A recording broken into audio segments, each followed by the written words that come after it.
Hello hi ಎಲ್ಲರಿಗೂ ನಮಸ್ಕಾರ. Welcome to my channel. ನಾನಿವತ್ತು ಎಲ್ಲಿಗೆ ಹೋಗ್ತಾ ಇದ್ದೀನಿ ಅಂತ ಅಂದರೆ ಋತ್ವಿಕ್ ಸ್ಕೂಲ್ನ ಹುಡುಕಬೇಕು. ಸೊ UKG LKGನ ನಾನು ನಮ್ಮನೆ ನಿಯರಲ್ಲಿರೋ ರಾಮಕೃಷ್ಣ ಸ್ಕೂಲಲ್ಲೇ ಕಳಿಸಿದ್ದೆ. ಆ್ಯಂಡ್ ನನ್ನ CBSEಗೆ ಸೇರಿಸ್ಬೇಕಂತ ಅಂದ್ಕೊಂಡಿದ್ದೆ. UKG LKGಯಿಂದನೇ ಸ್ಟಾರ್ಟ್ ಮಾಡಬೇಕು ಅಂತ. ಬಟ್ ಅವನು ಸ್ವಲ್ಪ ನನ್ನ ಬಿಟ್ಟು ಹೋಗ್ತಾ ಇರಲಿಲ್ಲ ಆ್ಯಂಡ್ ಅಟ್ಯಾಚ್ ಆಗಿಬಿಟ್ಟಿದ್ದ. ಸೊ ಹಾಗಾಗಿ ಇಲ್ಲೇ ಮನೆ ಹತ್ತಿರ ಆದರೆ ಹತ್ತಿರ ಇರುತ್ತೆ ಅಂತ ನಾವು ಅಲ್ಲೇ ಸೇರಿಸಿದ್ವಿ. ಈಗ ಫಸ್ಟ್ ಸ್ಟ್ಯಾಂಡರ್ಡಿಗೆ ಅವನಿಗೆ ಸ್ವಲ್ಪ ಒಳ್ಳೆ ಸ್ಕೂಲು ಚೆನ್ನಾಗಿರೋ ಶಿವಮೊಗ್ಗದಲ್ಲಿ ಬೆಸ್ಟ್ ಸ್ಕೂಲ್ ಯಾವುದು ಅಂತ ಹುಡ್ಕೊಂಡು ಹೊರಟಿದ್ದೀವಿ.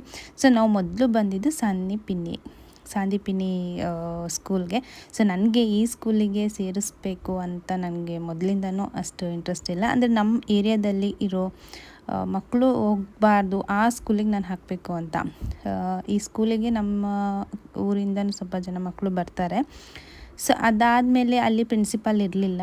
ಸೊ ನೆಕ್ಸ್ಟ್ ಬರ್ತೀವಿ 3 ಗಂಟೆಗೆ ಅಂತ ಹೇಳಿ ನೆಕ್ಸ್ಟ್ ನಾವು ಬಂದಿದ್ದು ನ್ಯಾಷನಲ್ ಪಬ್ಲಿಕ್ ಸ್ಕೂಲ್ ಶೇಷಾದ್ರಿಪುರಂ. ಈ ಸ್ಕೂಲ್ ಬಗ್ಗೆ ಋತ್ವಿಕ್ ಅಬಾಕಸಿಗೆ ಕಳಿಸ್ತಾ ಇದ್ದಾಗ ಆ ಮ್ಯಾಮ್ ಹೇಳಿದ್ದು. ಸೊ ಅವರು ಇಲ್ಲಿ ವರ್ಕ್ ಮಾಡ್ತಾಯಿದ್ರಂತೆ, ತುಂಬ ಚೆನ್ನಾಗಿದೆ ಅಂತ ಸಜೆಸ್ಟ್ ಮಾಡಿದ್ರು. ಸೊ ನಾವು ನೆಕ್ಸ್ಟ್ ಬಂದಿದ್ದು ಈ ಸ್ಕೂಲಿಗೆ. ಸೊ ಇಲ್ಲಿ ಇವರು ಮ್ಯಾಮ್ ತುಂಬ ಚೆನ್ನಾಗಿ ಎಕ್ಸ್ಪ್ಲೈನ್ ಮಾಡಿದ್ರು. ಹಾಗೆ ನಮ್ಮದು ಡೀಟೇಲ್ಸ್ ಎಲ್ಲ ಕಲೆಕ್ಟ್ ಮಾಡಿಕೊಂಡ್ರು. ನಾವು ಇವತ್ತೇ ಅವನಿಗೆ ಇಂಟರ್ವ್ಯೂ ತೊಗೊತಾರೆ ಪ್ರಿನ್ಸಿಪಾಲು, ನೀವು ಇವತ್ತೇ ಜಾಯಿನ್ ಮಾಡ್ತೀರಾ ಅಂತ ಕೇಳಿದ್ರು. ಇಲ್ಲ ಮೇಡಮ್, ನಾವು 2 ಡೇಸು ಮಾತಾಡಿಕೊಂಡು ಬಂದು ಮಾಡ್ತೀವಿ ಅಂತ ಹೇಳಿ ಡೀಟೇಲ್ಸ್ ಎಲ್ಲ ಕೊಟ್ಟು ಬಂದ್ವಿ. ಸ್ಕೂಲು ತುಂಬ ಚೆನ್ನಾಗಿದೆ. ಬ್ಯಾಕ್ಗ್ರೌಂಡು, ಹೊರಗಡೆ ಗ್ರೌಂಡು ತುಂಬ ದೊಡ್ಡದಾಗಿ ಸ್ಪೇಷಿಯಸ್ ಆಗಿದೆ. ಆ್ಯಂಡ್ ಎಜುಕೇಷನ್ ಎಲ್ಲ ತುಂಬಾ ಚೆನ್ನಾಗಿದೆ ಅಂತೆ. ನನ್ನ ಫ್ರೆಂಡ್ ಮಗಳಿಗೂ ಕೂಡ ಇಲ್ಲೇ ಹಾಕಿದ್ದಾರೆ. ಸೊ ಅವ್ರು ಕೂಡ ಹೇಳಿದ್ರು ತುಂಬ ಚೆನ್ನಾಗಿದೆ ಸಿಸ್ಟಮ್ಮು ಅಂತ. ಆದರೆ ತುಂಬ ಎಕ್ಸ್ಪೆನ್ಸಿವ್ ಇದೆ, ಪ್ರೈಸಸ್ ಎಲ್ಲ ಫೀಸು ತುಂಬಾ ಕಾಸ್ಟ್ಲಿ ಇದೆ, ಬಸ್ಸಿಗಾಗಿರ್ಬೋದು ಪ್ರತಿಯೊಂದು. ಸೊ ಅದಾದಮೇಲೆ ನಾವು ಸೆಂಟ್ ಜೋಸೆಫ್ಗೆ ಹಾಕೋಣ ಅಂತ. ಯಾಕಂದರೆ ನಾನು ಓದಿದ್ದು ಸೆಂಟ್ ಜೋಸೆಫಲ್ಲೇ. ಅಲ್ಲಿ ಒಂಥರ ಶಿಸ್ತಿರುತ್ತೆ, ಮಕ್ಕಳು ತುಂಬ ಸಾಫ್ಟು ಶಿಸ್ತನ್ನು ಕಲಿತಾರೆ ಅಂತ ನನ್ನ ಮೈಂಡ್ ಸೆಟ್ಟು. ಸೊ ಅಲ್ಲೊಂದು ಸಲ ಟ್ರೈ ಮಾಡೋಣ ಅಂತ ನಮ್ಮ ಶಿವಮೊಗ್ಗದಲ್ಲಿರುವ ಚರ್ಚ್ ಹತ್ರ ಇರೋ ಇಲ್ಲಿ ಹೋಗೋಕ್ಕೆ ಅಂತ ಬಂದ್ವಿ. ತುಂಬ ದೊಡ್ಡಕ್ಕಿದೆ ಇದು ಸ್ಕೂಲು, ಕಾಲೇಜು ಎಲ್ಲ ಇಲ್ಲೇ ಇದೆ. ಸಖತ್ತು ಚೆನ್ನಾಗಿದೆ. ಬಟ್ ಇಲ್ಲಿ CBSE ಇಲ್ಲ, ಸ್ಟೇಟ್ ಇದು. ಸೊ ಅವ್ರಿಗೆ ಸ್ಟೇಟಲ್ಲಿ ಏನು ಇರುತ್ತೋ ಅದನ್ನು ಹೇಳಿದರು. ಸೊ ಇಲ್ಲಿ ಪ್ರೈಸಸ್ ಸ್ವಲ್ಪ ಕಡಿಮೆನೇ ಅನಿಸ್ತು, ಫೀಸು ಕಡಿಮೆ ಇತ್ತು. ಬಟ್ ಸ್ಟೇಟ್ ಅಲ್ವಾ, ಸೊ ನಾವು CBSEಗೆ ಜಾಯಿನ್ ಮಾಡಬೇಕಂತ ಅಂದ್ಕೊಂಡು ಸೊ ಇದನ್ನು ರಿಜೆಕ್ಟ್ ಮಾಡಿದ್ವಿ. ಈಗ ಸಾಂದೀಪಿನಿ ಮತ್ತು ನ್ಯಾಷನಲ್ ಪಬ್ಲಿಕ್ ಸ್ಕೂಲಲ್ಲಿ ಎರಡರಲ್ಲಿ ಯಾವುದಾದ್ರೂ ಚಾಯ್ಸ್ ಮಾಡಬೇಕು. ಇನ್ನೂ ಬೆಸ್ಟ್ ಸ್ಕೂಲ್ಗಳಿದೆ, ನಾಳೆ ಹೋಗೋಣ ಅಂತ ಅಂದ್ಕೊಂಡ್ವಿ. ಯಾಕಂದರೆ ಮಳೆ ಬರೋ ಥರ ಆಗ್ತಾಯಿತ್ತು. ಸೊ ಮತ್ತು ನಮ್ಮ ಹಸ್ಬೆಂಡಿಗೆ ತೋಟದಲ್ಲಿ ಸ್ವಲ್ಪ ಕೆಲಸ ಇತ್ತು. ಹಾಗಾಗಿ ಬರ್ತಾ ಹಾಗೆ ಗೋಲ್ಗಪ್ಪ ತಿನ್ನಬೇಕು ಅಂತ ಅನಿಸ್ತು. ಸೊ ಗೋಲ್ಗಪ್ಪನ ತಿಂದ್ವಿ. ಅಲ್ಲಿ ಋತ್ವಿಕ್ಕು ನನಗಿದು ಬೇಡ, ಪಾನಿಪುರಿ ಬೇಕು ಅಂತ ಅಂದ. ಸೊ ನಾವು ಏನೇ ಒಂದು ಹೊರಗಡೆ ಹೋದರೂ ಇವ್ರಿಗೆ ತಿನ್ಸಕ್ಕಂತೂ ಆಗೋದಿಲ್ಲ. ಸೊ ಇದು ಒಂದು ಯಾವಾಗಲೂ ಇದ್ದೇ ಇರುತ್ತೆ. ಸೊ ಮಳೆ ಬೇರೆ ತುಂಬ ಮೋಡ ಮುಚ್ಕೊಂಡಿತ್ತು. ನಮ್ಮೂರ ಕಡೆ ತುಂಬ ಮಳೆ, ತುಂಬ ಅಂದರೆ ಏನು ಆಗ್ತಾಯಿಲ್ಲ, ಸ್ವಲ್ಪ ಲೈಟಾಗಿ ಮಳೆಗಳೆಲ್ಲ ಆಗ್ತಾಯಿದೆ. ನಿಮ್ಮ ಕಡೆ ಎಲ್ಲ ಹೇಗೆ ಮಳೆಗಳಾಗ್ತಾಯಿದೆ, ನಿಮ್ಮದೆಲ್ಲ ಯಾವ್ಯಾವ ಊರು ಅಂತ ನೀವು ಕೂಡ ಕಮೆಂಟ್ ಮಾಡಿ ಹೇಳಿ.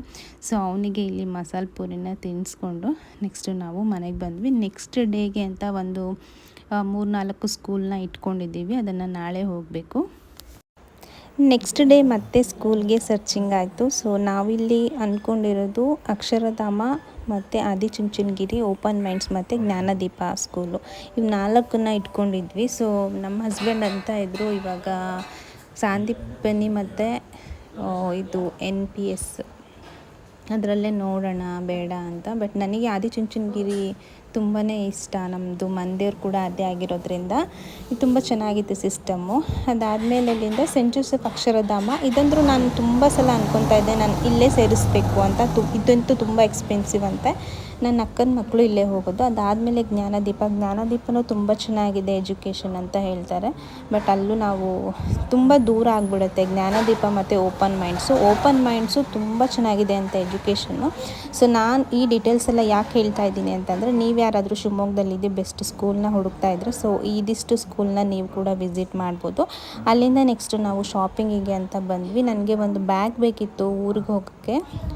ಒಂದು 3-4 ಬಟ್ಟೆ ಅಷ್ಟು ಇಟ್ಕೊಂಡು ಹೋಗೋವಂಥ ಒಂದು ಚಿಕ್ಕ ಬ್ಯಾಗ್ ಬೇಕಿತ್ತು. ಸೊ ಅದನ್ನು ತೊಗೊಂಡು ನೆಕ್ಸ್ಟು ಇವ್ರ ಅಪ್ಪ ಮಕ್ಕಳಿಗೆ ಹೊಟ್ಟೆ ಬಿಡುತ್ತೆ, ಎಲ್ಲಿಗೆ ಹೋದರೂ ಫಸ್ಟ್ ಅವರು ಹೊಟ್ಟೆ ತುಂಬಿಸ್ಕೊಂಡು ಬಿಡಬೇಕು. ನಾನು ಒಂದು ಟೀನ ಕುಡಿದಿದ್ದೆ, ನಾನು ಬೆಳಗ್ಗೆ ತಿಂಡಿ ತಿಂದ್ಕೊಂಡು ಹೋಗಿದ್ದೆ, ಟೀ ಕುಡ್ದಿರಲಿಲ್ಲ. ನೆಕ್ಸ್ಟ್ ನನಗೆ ಸ್ವಲ್ಪ ಶಾಪಿಂಗ್ ಇತ್ತು ಮತ್ತು ಡ್ರೆಸ್ ಎಲ್ಲ ತೊಗೊಳ್ಳೋದಿತ್ತು. ಅವನ್ನೆಲ್ಲ ತೊಗೊಂಡು ಚೆನ್ನಾಗಿ ಸುತ್ತಾಡಿ ಇವತ್ತು ಫುಲ್ಲು ಸಾಕಾಗಿ ಮನೆಗೆ ಬಂದು. ಸೊ ನನ್ನ ಡ್ರೆಸ್ ಹೇಗಿದೆ ಅಂತ ಕಮೆಂಟ್ ಮಾಡಿ. ತುಂಬ ಚೆನ್ನಾಗಿ ಸಿಕ್ತು ನನಗೆ ಡ್ರೆಸ್ಸು. ಇದಿಷ್ಟು ತೊಗೊಂಡು ಈ ಮನೆಗೆ ಬಂದ್ವಿ. ಇವತ್ತಿನ ವ್ಲಾಗ್ ಇಲ್ಲಿಗೆ ಎಂಡ್ ಮಾಡ್ತಾಯಿದ್ದೀನಿ. Thank you.